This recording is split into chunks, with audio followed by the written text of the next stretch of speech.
Ada santri beternak lebah, ambil madunya itu. Satu hari dia mau periksa sarang lebah, naik ke pohon pakai tangga, pakai sarung biasanya santri. Dia lupa tidak pakai celana dalam. Naik pohon periksa, entah bagaimana terpegang sarang lebah itu, berhamburan lebahnya keluar. Salah satu masuk ke sarungnya, tergigitlah al-mukarramnya itu. Dia menjerit, aduh, jatuh berguling ke bawah. Sudah lama jatuh, dia buka sarungnya, dia lihat bengkak. Karena bengkak kan jadi besar, senang juga dia. Dia berdoa, ya Allah, hilangkan sakitnya, biarlah bengkaknya. Sapi yang mahal, yang gemuk, betul?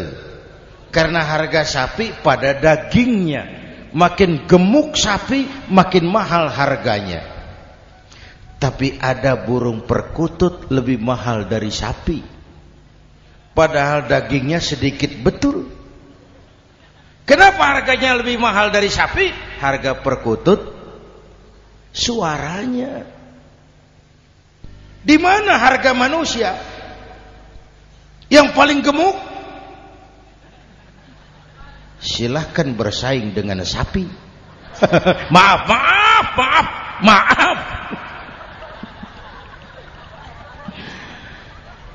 Inna akramakum indallah atqakum. Burung beo bisa ngomong dikit banget. Assalamualaikum. Assalamualaikum. Beo ngerti kagak, fasih kagak. Assalamualaikum. Assalamualaikum. Beo tuh. Assalamualaikum. Assalamualaikum. 1 juta. Beo. Assalamualaikum. Assalamualaikum. 1 juta. Beo. Beo.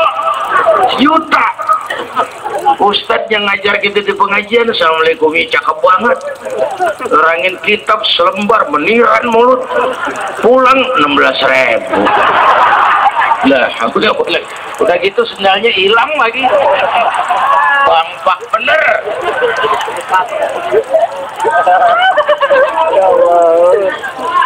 Kalau manusia disuruh nyontoh malaikat, sulit dong. Gimana nyontohnya malaikat? Minum enggak, makan enggak, sama duit enggak open, sama perempuan budak, susah kan nyontohnya. Malaikat itu makhluk yang secara instinktif diciptakan untuk, kalau manusia disuruh nyontoh manusia, itu perintah masuk akal. Rasulullah manusia utuh seperti kita. Kalau manusia diminta mencontoh manusia, itu perintah masuk akal. Satu hari kampung saya kebanjiran, air masuk ke rumah. Saya ribut, ini masih zaman ada engkong saya. Engkong, tahu engkong? Kakek. Saya teriak, kong, banjir kong. Kata engkong saya, biarin, bukan salah air, habis salah lo. Salah kita bagaimana kong? Lo tempat air lo tempatin. Yang punya datang pun kagak ngerti. Tempat gue di sini kenapa ada lo? Bu, engkong saya nggak makan bangku sekolahan, tapi wise, berpikir pada tatanan keseimbangan. Air kan bukan musuh, air pan teman. Teman kan kudu punya tempat. Lah kalau tempatnya kagak punya, apa dia nggak ngayap masuk ke rumah kita? Waktu cabai 100.000, di sini berapa sekarang? Sama ya. Waktu cabai mahal, ada pejabat bilang, rakyat suruh nanam cabai aja di halaman rumahnya. Ini kan nggak solutif dan nggak cerdas. Cabai naik, rakyat suruh nanam cabai. Nanti beras naik, rakyat suruh nanam padi. Yang saya khawatir kalau telur mahal, apa rakyat suruh betelur gitu? Ini kan nggak cerdas dan nggak solutif. Imam harus dipilih. Makmum nggak usah. Coba baca kitab fikih yang setebal apapun, nggak ada bab pemilihan makmum. Nggak usah, makmum nggak usah dipilih. Orang buta boleh jadi makmum, orang bisu boleh jadi makmum, tukang mabuk boleh jadi makmum, tapi tidak tiap orang boleh jadi imam. Imam harus dipilih. Indonesia kita ini besar enggak? 17.000 pulau. Itu belum termasuk Pulau Gadung dan Pulau Gebang. Tambah 2 kalau itu masuk. Masya Allah. Untayan zamrud katulistiwa hijau ranau subur makmur gemah ripah loh jenawi toto tentrem kertora harjo. Perempuan tiang negara. Kalau baik perempuan baik negara, kalau rusak perempuan hancur negara. Itu sebabnya waktu ditanya, ya Rasul, siapa yang paling harus saya taati di dunia? Ibumu. Setelah itu siapa lagi? Ibumu. Setelah itu siapa lagi? Ibumu. Setelah itu siapa lagi? Bapakmu. Ibumu, ibumu, ibumu. Bapakmu. Penghargaan kepada kaum ibu. Ibu 3 kali disebut, bapak sekali, ibu, bapak, 1 bapak. Indonesia ini pasar bagus, Pak. Kalau ada nabi, ada aja pengikutnya. Saya heran tuh. Indonesia ini pasar bagus. Ada Ahmad Musaddiq Al-Qiyadah, jadi nabi. Konsultan bulu tangkis jadi nabi. Dapat wahyunya di Bogor. Ditangkap polisi 4 tahun. Muncul lagi di Bandung, namanya Sayuti, tukang cukur, ngaku dapat wahyu jadi nabi, ditangkap polisi lagi 2 tahun. Depan rumah saya itu ada masjid, Pak, pakai beduk seperti itu. Ada teman saya, kiai, pakai beduk masjidnya. Iya pakai. Kan Rasulullah tidak pakai. Tidak memang. Bid'ah tuh. Loh, siapa bilang? Beduk itu bukan agama, itu budaya, tanda masuk waktu. Bukan manggil orang sholat. Manggil orang sholat pakai azan. Tanda masuk waktu, itu hebatnya Wali Songo, pakai beduk. Kalau nggak mau pakai beduk boleh, teriak-teriak juga boleh. Maghrib, maghrib, boleh. Tapi Wali Songo kan bijaksana, pakai beduk saja, sekali pukul 1 desa dengar. Makruh buang air kecil di tanah yang berlubang. Saya protes. Kenapa makruh, Kiai? Pertama, untuk kesehatan. Siapa tahu di lubang yang kau kencingi ada gas beracun. Kalau tidak, Kiai, kalau tidak, maka artinya kau harus melindungi binatang yang ada di dalam lubang. Siapa tahu di lubang yang kamu kencingi ada semut sedang rapat membahas masalah Mesir. Apa dosanya lalu mati dikencingi? Ini namanya rahmatan li semut. Ada orang dititipi jabatan oleh Allah, sombong. Dititipi, sombong. Ada enggak pejabat sombong? Ada. Namanya Fir'aun. Itu pejabat-pejabat sombong anak buah Fir'aun semua. Dititipi harta oleh Allah, jadi orang kaya, sombong. Sama tetangga ndak mau kenal orang lain, kecil semua, jalan ndak injak tanah. Kuntilanak. Coba lihat wanita sebelum Islam, sedih, dilahirkan hanya untuk melahirkan, alat pemuas nafsu. Kalaupun berperan, peranannya cuma segitiga, dapur sumur kasur, kasur sumur dapur, putar-putar di situ saja. Nggak usah di Arab, dunia, di Jawa. Raja-raja Jawa sebelum kenal Islam seenaknya ngumpuli perempuan kan, selirnya yang 30, 50. Sultan-sultan di Turki piara harem ratusan orang perempuan. Kaisar terakhir dinasti Ming Cina bangun istana 1000 kamar, istrinya 1000. Innalillahi wa inna ilaihi raji'un. Kalau kamu jadi imam, ringankan sholat kamu, jangan terlalu panjang. Itu makmum tidak sama kekuatannya. Ada yang tua renta, diri saja sudah gemetar. Ada makmum yang punya darah tinggi, kalau sujud lama kepalanya sakit. Ada makmum yang sudah janji habis sholat mau terima uang. Jangan kalau sudah jadi imam di kota, sholat isya berjamaah, rakaat pertama selesai Fatihah, Yasin, bubar makmum itu. Jadi imam jangan terlalu lama. Ada fulus mulus, tidak ada fulus manfus. Betul? Jangan sampai para penegak hukum kita terjebak pada lagu baru, maju tak gentar membela yang bayar. Biar bertentangan dengan nurani, biar bertentangan dengan public opini, biar bertentangan dengan rasa keadilan. Siapa yang bayar itulah majikan. Mau benar atau salah, belain terus.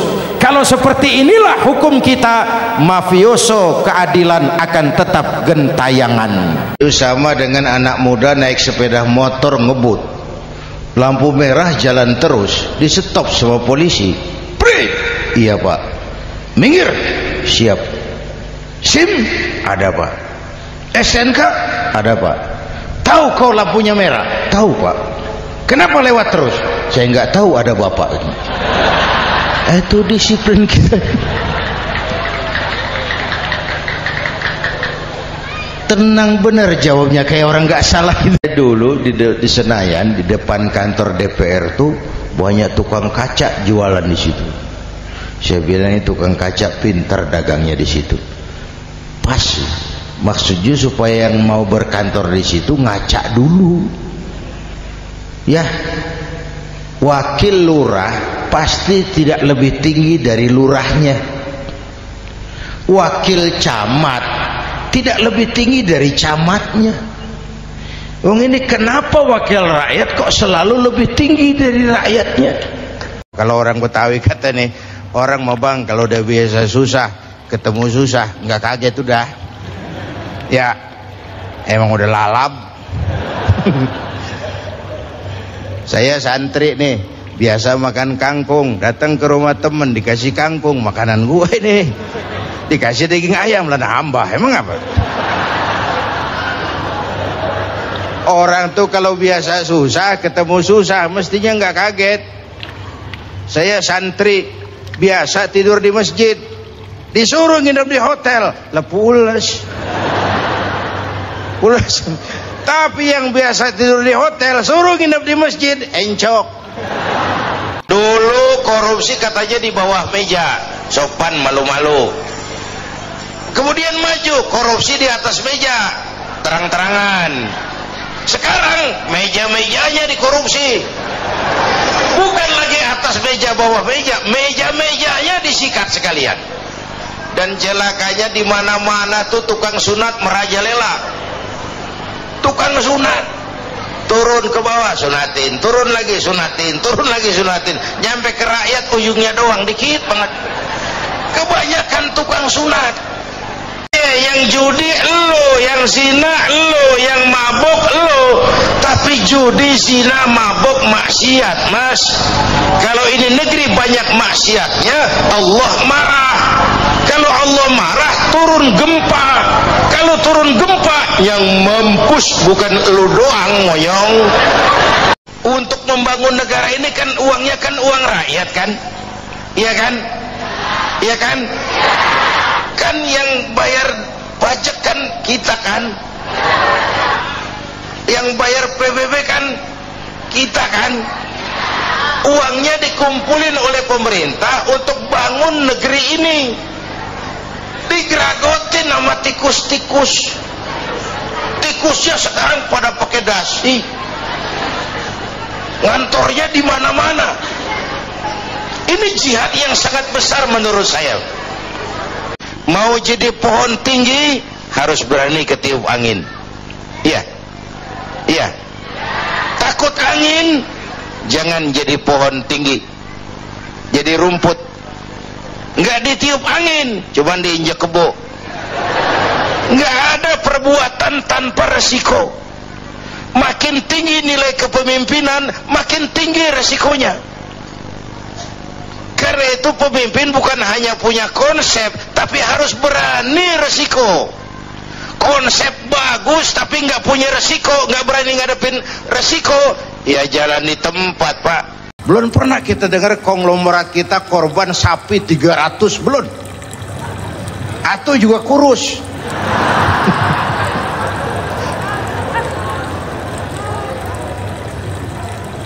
Unta 300, kambing 1000 disembelih, dagingnya habis dibagiin fakir miskin.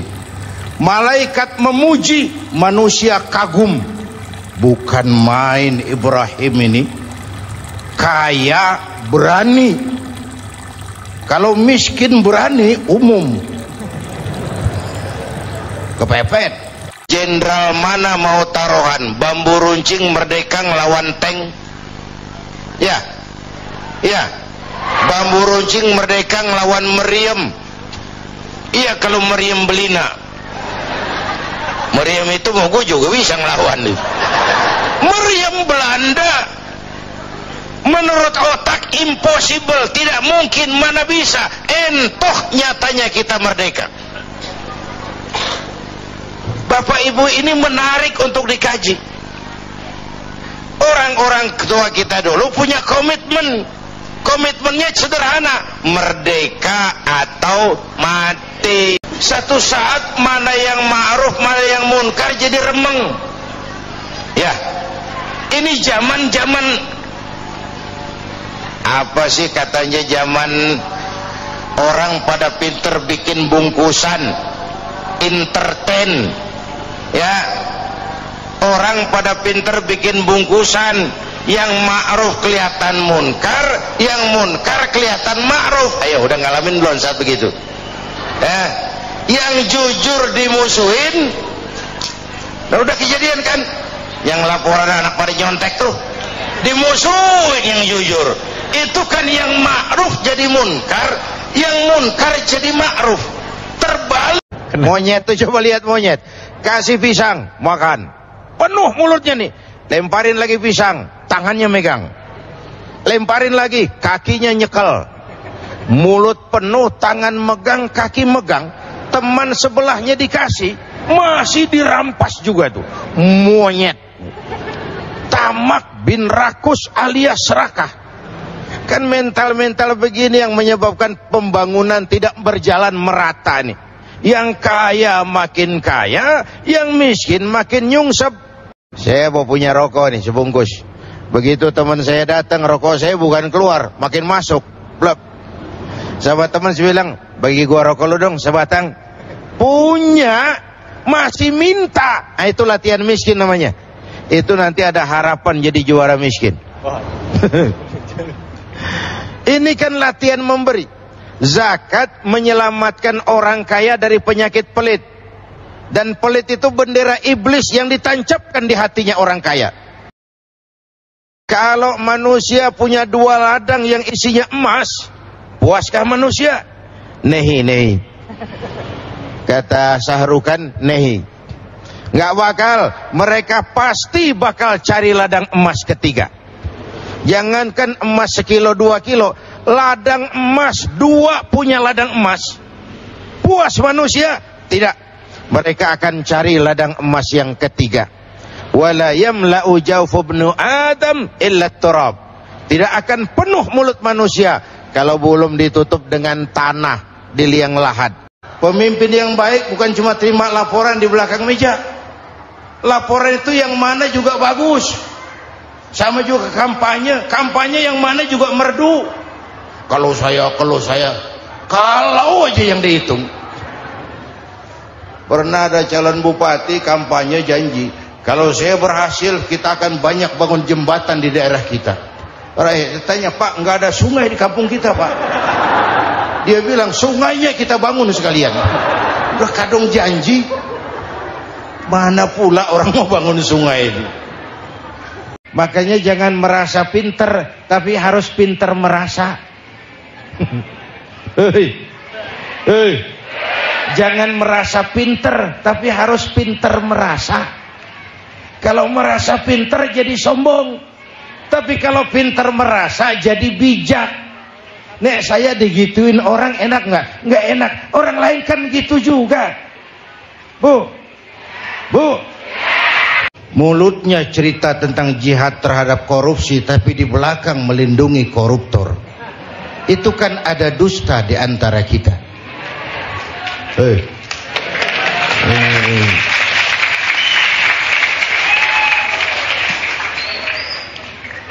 Sederhana pesan Gus Dur, jujur. Dan kejujuran itu dimulai dari diri sendiri. Rasul mengajarkan ana awwal wajibin ala ma amartukum bih. Apapun yang aku perintahkan kepadamu, aku pelaksana pertamanya. Kadang-kadang ada juga orang bertaubat, tapi bukan nyesal terhadap dosa yang dia kerjakan, malah puas katanya. Dia ngomong sama teman-temannya, saya dulu zaman muda sudah kenyang judi, kenyang zina, kenyang mabuk-mabukan, sudah puas.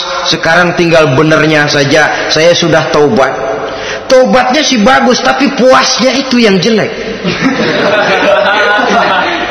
Kenapa harus dikatakan puas? Bukan puas, menyesal. Menyesal saya dulu. Kenapa hanyut terjebak dosa? Kenapa tenggelam di meja judi? Kenapa tenggelam di minum minuman keras? Kenapa hanyut kepada perbuatan munkar dan maksiat? Saya menyesal sekali. Jangan nengokin orang sakit, jujur. Sakit apa lu? Perut. Emang teman gua kemarin sakit begini mati. Wah, itu orang bisa jadi shock lantaran etika kita tidak akan sampai ke sana. Menjenguk orang sakit akan mengingatkan kita kepada mati. Apalagi ziarah kubur. Ada yang orang tuanya sudah meninggal? Kalau ada, ya tidak bisa tiap hari, sekurang-kurangnya seminggu sekali, Jumat pagi. Takut mati Pak, jangan hidup. Takut hidup Pak, mati saja. Muslim itu berani hidup, tidak boleh takut mati. Ya tapi saya masih muda Pak. Bukan soal tua muda, muhasabah itu. Soal jatah, maut itu aneh. Kadang-kadang kakeknya seger buger, cucunya mati. Ada yang model begitu? Banyak. Jangan bilang saya masih muda. Muda, cantik, terkenal, mati. Biasanya kalau kita ini kan, kalau lagi kepepet, sulit, sakit, sama Allah dekat bener. Kalau rezeki lagi payah, lapangan kerja lagi, ya Allah, ya Allah, ya Allah. Dikasih keluangan sedikit, tamat, wassalam. Artinya ketika miskin kita hamba Allah, setelah jadi orang kaya kita pindah jadi hamba harta. Ini tidak konsisten namanya. Lebih baik makan singkong betulan daripada makan roti ngimpi. Artinya uang yang 1.000-2.000 rupiah itu lebih baik dibelikan beras, dimasak, makan bersama anak dan istri, terasa nikmat dan halalnya, ketimbang beli kertas lalu ngelamun, menghayal, menghitung yang bukan-bukan. Itu kertas dibolak madep ulon, dibolak madep mudik, diputar sana, diputar sini, akhirnya palanya ikut muter. Kira-kira apa yang cocok? Masih belum puas, kertas dilihat, orang gila ditanyain. Sudah tahu waras, orang gila yang ditanya. Masih belum puas, nanya orang gila, tidur di kuburan. Apa gunanya punya radio bagus kalau telinga tuli? Apa gunanya punya sepatu mahal kalau tidak punya kaki? Apa guna punya televisi berwarna, gambarnya terang kalau mata pun buta? Demikian juga iman. Apa arti iman itu kalau kita belum bisa merasakan nikmatnya, indahnya, manisnya iman? Orang yang merasakan manisnya iman, manis rasanya ketika dia sujud. Dia bilang begini, nanti tahun 2010 manusia udah nggak tapi perlu sama guru. Sebab tahun itu sudah ditemukan mechanical educator, mesin yang bisa ngajar. Pada tahun itu Ustadz bakal pada bangkrut. Tahun 2020 manusia mendekati kecepatan cahaya 18 juta kilometer per menit. Tahun 2030 manusia melakukan penerbangan antar planet, interstellar flight. Tahun 2040 manusia bisa terbang dari Mars ke Jupiter dan seterusnya. Puncak kemajuan ilmu tahun 2100, manusia nggak perlu mati. Ditemukan human immortality, kekekalan manusia. Para dokter sudah sedemikian jeniusnya sehingga ditemukan sejenis pil anti malaikal maut. Gila. Sampai sini kelihatan, kalla innal insana la yatgha ar-ra'ahus. Manusia sering lupa diri kalau merasa mapan. Jangan memberikan satu jabatan kepada orang yang memintanya. Sebab orang kalau sudah minta jabatan, apalagi pakai jilat-jilat, pakai upeti-upeti, tentu ada tendensinya. Ada batu di balik udang. Kalau udang di balik batu kan mungkin nggak kelihatan, tapi kalau batu di balik udang kelihatan betul itu. Ada maunya, ambisinya. Jangan memberikan satu jabatan kepada orang yang memintanya. Sama juga kita ke dokter. Oleh dokter kan setelah diperiksa penyakit kita, lalu dianalisa, oh ini penyakitnya ini. Kemudian diberikan obat. Lah, obat itu kan tentu ada aturan minumnya tuh. Yang kapsul ini sehari 3 kali, yang tablet ini sehari 2 kali. Kalau kita minumnya kelebihan, overdosis namanya. Saking pengen cepet baik, sekali minum 10 tablet. Ya memang nggak sakit-sakit lagi, tapi nggak hidup sudah. Saya beli radio pakai uang saya setel di rumah saya sekeras-kerasnya. Lalu saya ngomong, radio saya yang beli saya, pakai uang saya setel di rumah saya sekeras-kerasnya, gak ada urusan sama orang lain. Itu sikap yang tidak mempedulikan lingkungan. Padahal tetangga saya sebelah juga boleh ngomong begitu. Kata tetangga saya, ini kamar saya tidur di dalamnya, mata saya yang ngantuk saya. Kenapa suara radio kamu masuk ke kamar saya? Nah, ketika itu kebebasan saya menyetel radio dibatasi oleh kebebasan tetangga saya yang mau tidur. Disinilah terjadinya sikap saling menghormati, sehingga perilaku kita terkendali.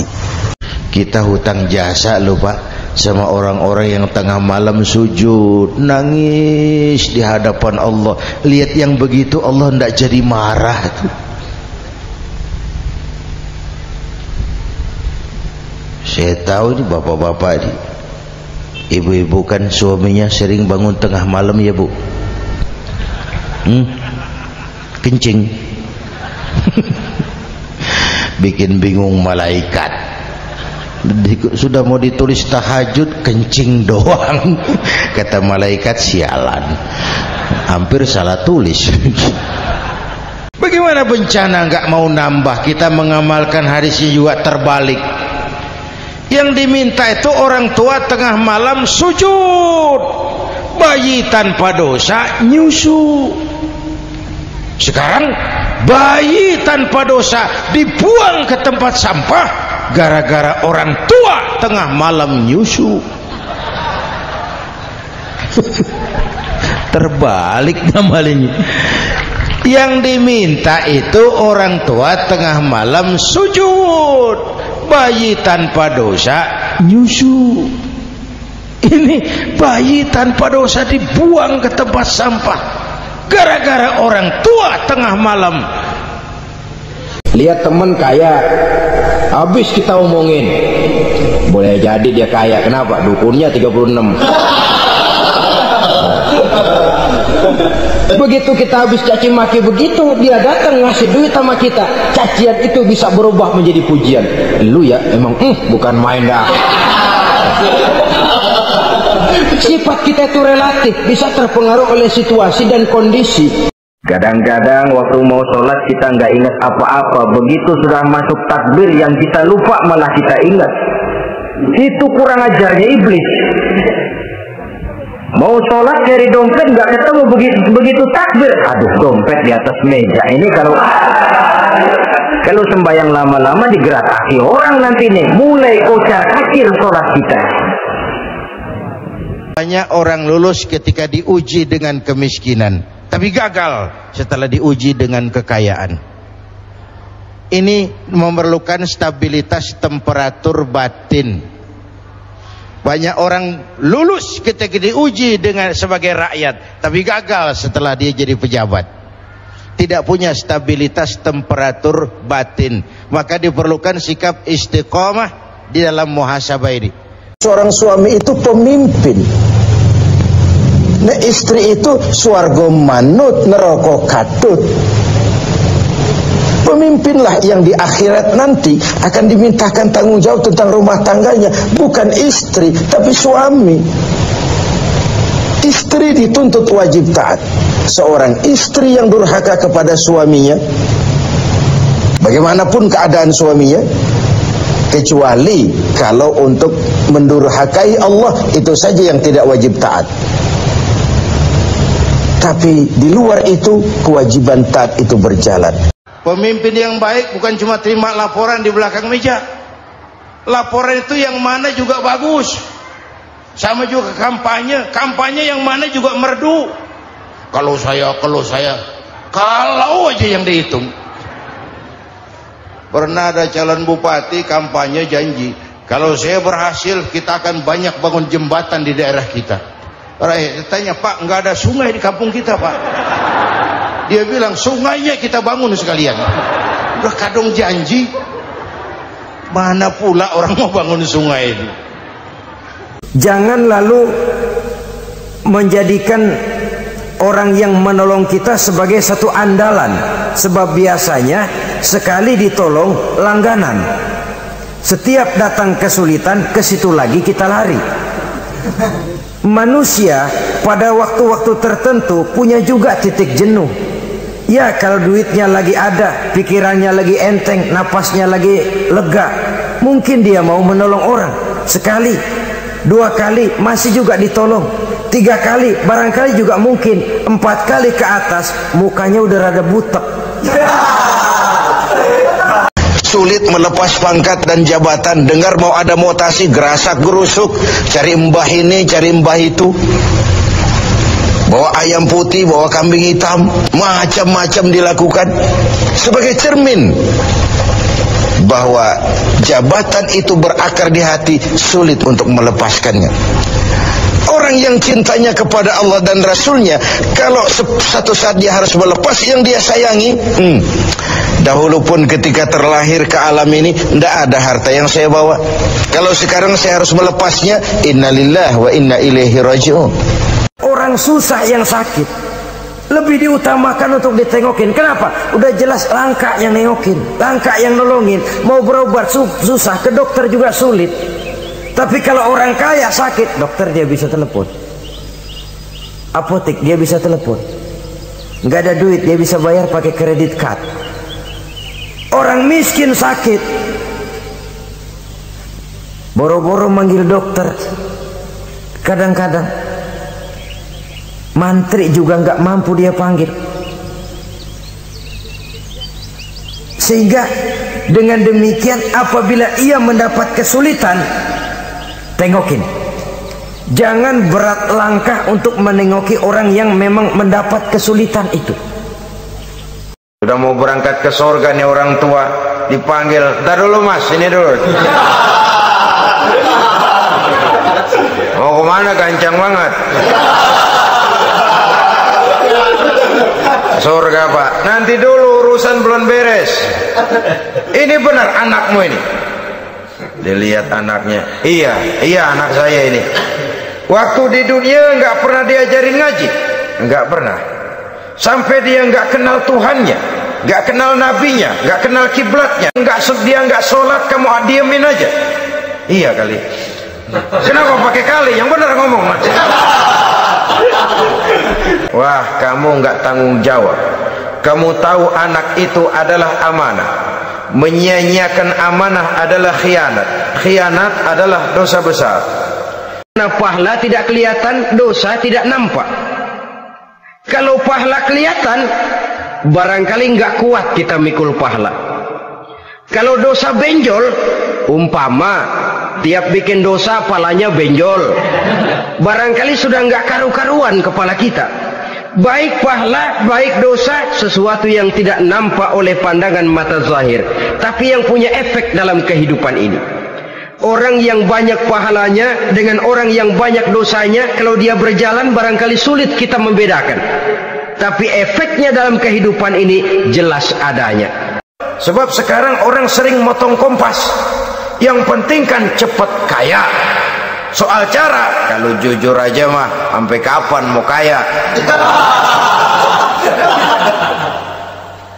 Perkara itu renten, bukan soal. Perkara itu judi, tidak jadi masalah. Perkara itu korupsi, bukan soal. Dan anehnya lagi, tidak malu menumpuk kekayaan dengan cara yang tidak wajar.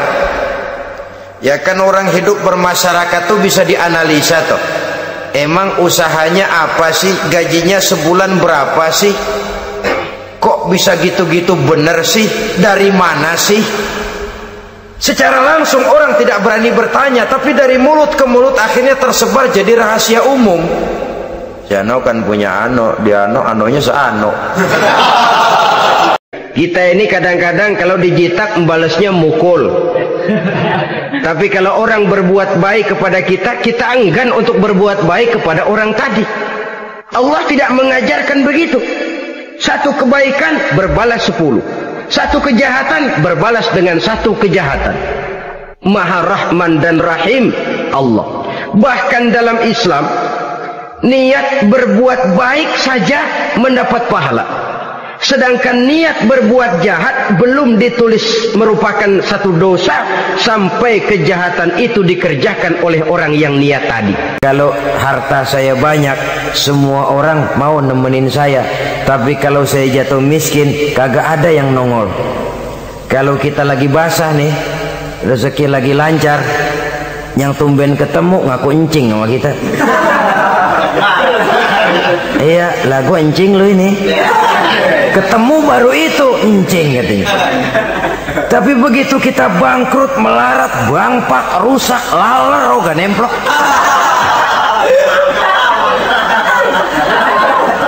Laler sekarang tahu juga orang susah rupanya. Begitulah kehidupan sesungguhnya, tapi tidak begitu yang diajarkan oleh agama.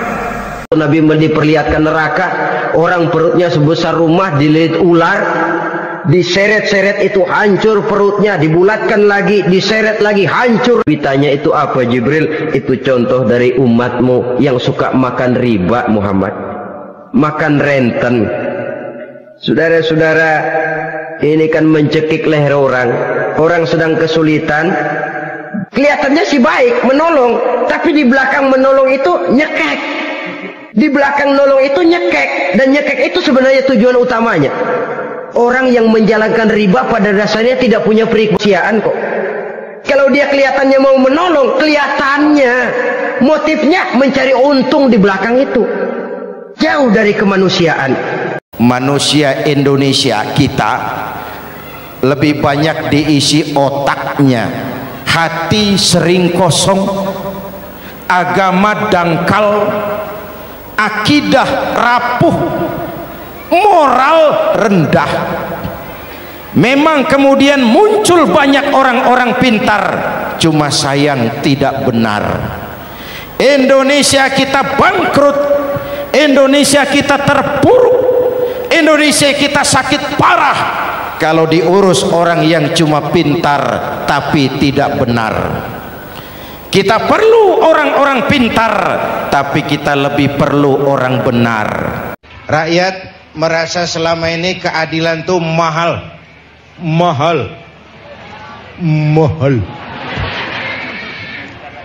Bahkan keadilan sering seperti pisau, tajam ke bawah, tumpul ke atas.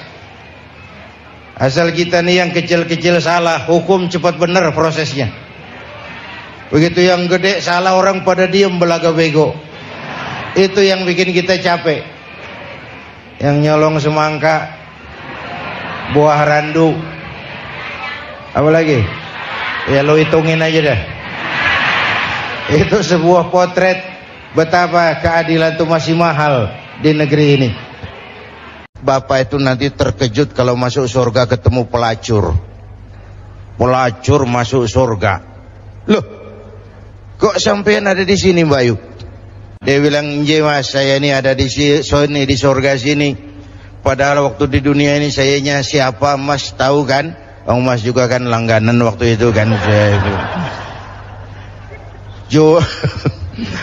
Cuma Mas, saya ini sejak kecil sudah yatim piatu, hidup miskin, nggak ada yang nolong. Perut nggak bisa ditunda, Mas. Terpaksa demi sesuap nasi saya merantau ke Jakarta. Ada yang nolong, katanya kerjanya ringan, uangnya besar. Apa? Yaitu Mas, dagang serabi itu. Dikala itu hidayah datang, saya tobat sebenar-benarnya. Saya bungkus pakaian pulang mudik. Lagi bungkus pakaian, nasabah datang, saya bilang mulai hari ini gue berhenti dagang. Tobat saya rupanya diterima Allah, Mas. Walaupun mampir dulu ke tempat lain, akhirnya saya bisa sampai juga ke surga.